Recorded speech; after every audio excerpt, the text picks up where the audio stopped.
Yes, we were getting information about prepositional constructions. Uh, some audience are messaging me, replying me.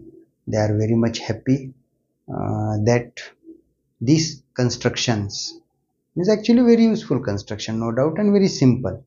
But it is their opinion that they had not learned, and first time they got information about prepositional constructions. I am really happy, my friends. My videos are really useful for those persons who want to get detailed information about English language, English grammar, and they want to communicate effectively.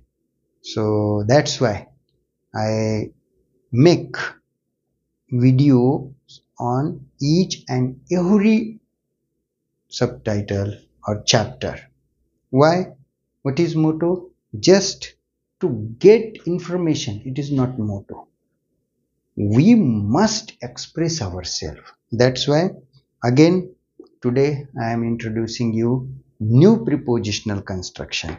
It is also very useful. Okay, look, directly I am writing here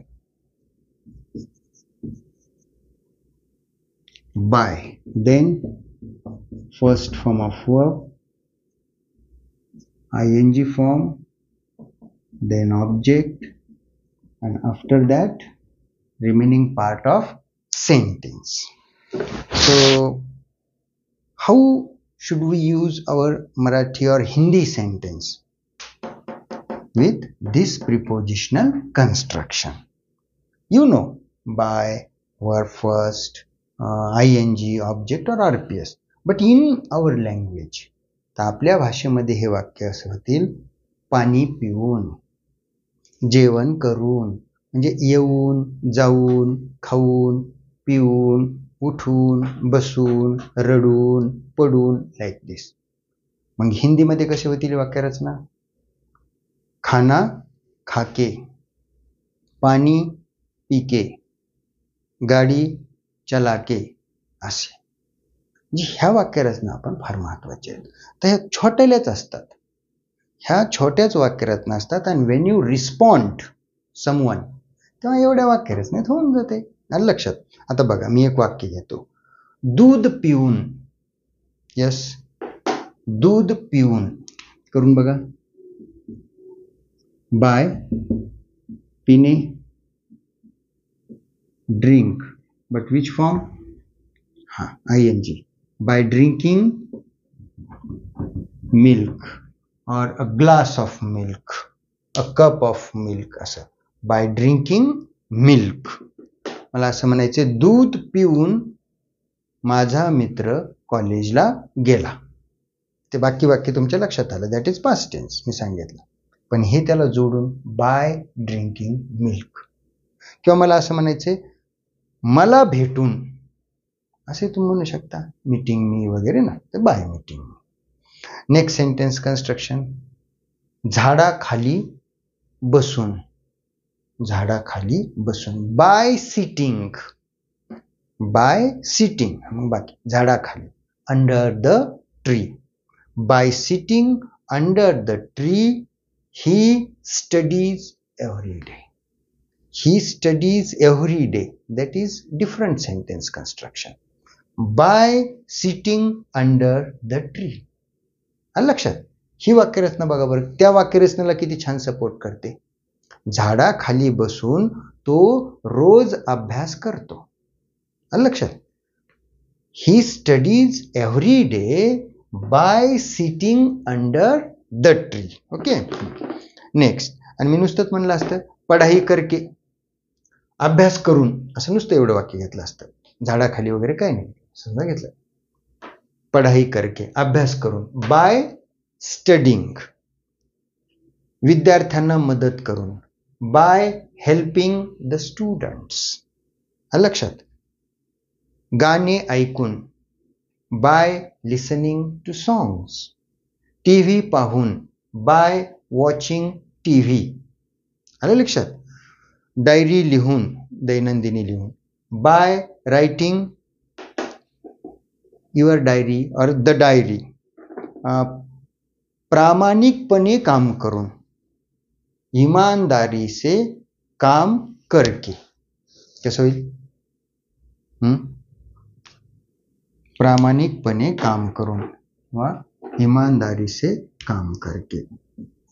bye, directly I am using working, doing work instead of this. By working प्रामाणिकपणे, honestly. By working honestly.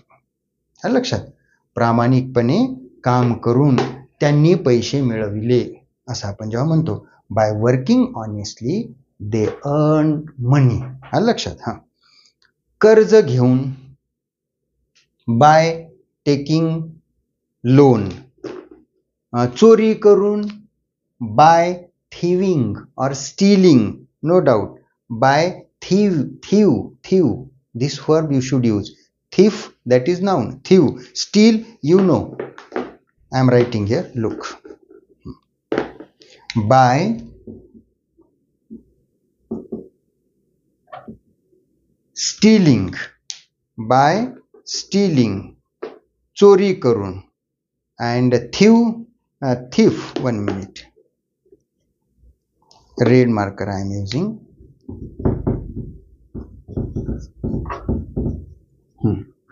By thieving.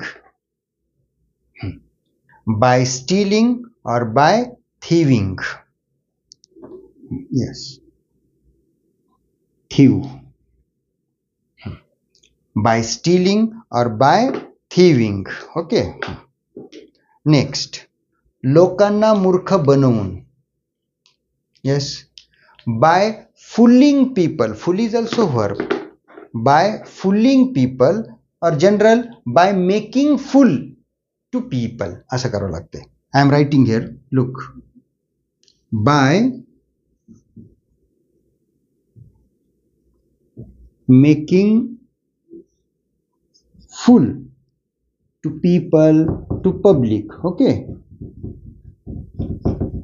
Instead of this, you can use by fooling. Fooling people. That time there is no need to use to. But in this sentence, I use to. In next, no. Okay. Is it visible? By making fool to people or by fooling. Okay. By fooling people. Okay. Next. विचार करून. सोच के. आपण म्हणतो ना, सोच के जवाब दो. विचार करून उत्तर द्या. बाय, आता विचार द्या.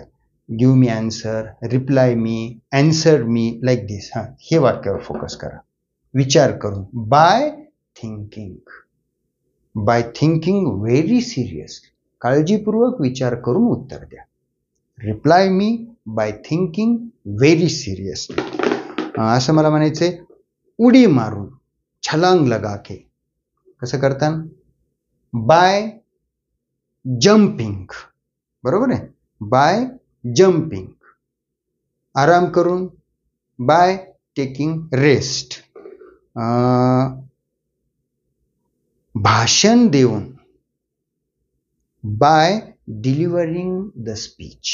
तर ह्या वाक्यरचना अतिशय छोट्या जरी असल्या, छोटी वाक्यरचना है लेकिन महत्वपूर्ण है. And we do not focus when we study only to get the marks. अशा छोट्या वाक्यरचना आपण लक्ष देत नाही.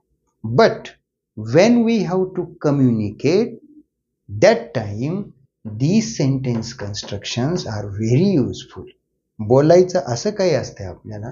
जसं मी तुम्हाला म्हटलं, फोन करून या.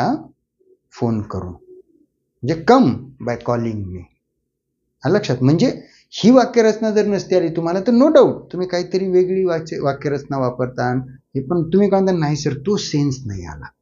तर प्रिपोजिशनल कंस्ट्रक्शंस ज्याही मी तुम्हाला शिकवल्यात, जितनी भी मैंने पढ़ाई है, आप लोग कृपा करके उसके ऊपर थोड़ा सा देखना क्या उसका सेन्स है and when should we use it. आणि वाक्यरचना फार छोट्या आहेत, म्हणजे रूल्समध्ये कन्फ्युजन वगैरे काही घेण्याची गरज नाही. ह्या वाक्यरचना तुम्ही वापरू शकता. Okay my friends, I will stop here. Thank you.